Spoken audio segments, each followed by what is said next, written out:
Veneto Mistero torna in terra di Casaleone. Io prima di tutto volevo ringraziare la Provoco Carpanea di Casaleone per l'invito ricevuto e porto il saluto mio personale di tutta l'amministrazione comunale di Casaleone. Un ringraziamento anche a Don Flavio, che è sempre disponibile con tutti noi per il teatro, per la disponibilità che dà, e tutto un grande ringraziamento.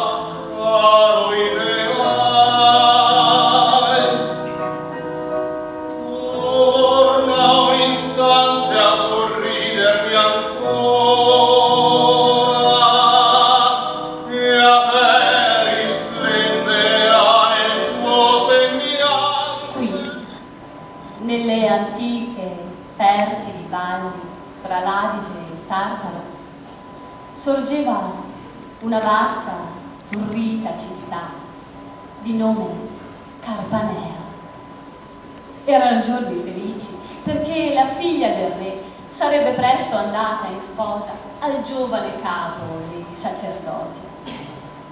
Nel sontuoso tempio dedicato al dio Appo, il popolo di Carpanea portava doni e doni.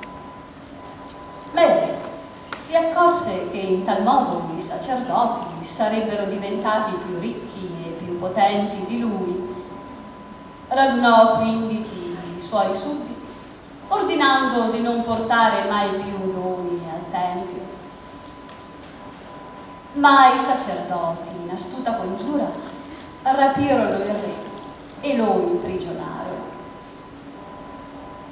In una cupa notte tenebrosa, il re, evase di prigione, entrò nel tempio, afferrò il simulacro del dio Appo e dall'alto della torre lo scagliò nelle acque. Ed ecco, improvvise, terribili scosse della terra squassarono la città, fiumi invasati da demoni distrussero argini e dighe. Avvedutosi del proprio misfatto, il re corse a suonare la campana, ma era troppo tardi.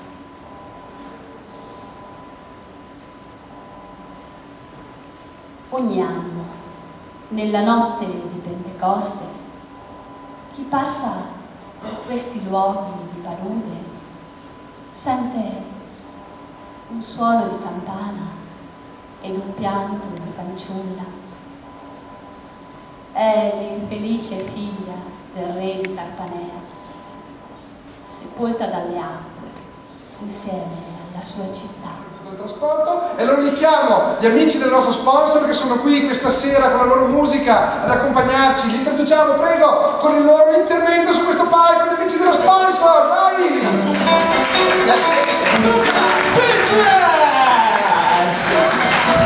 ¿Te gusta bailar? ¿Te gusta muévete? ¿Te gusta nocturna?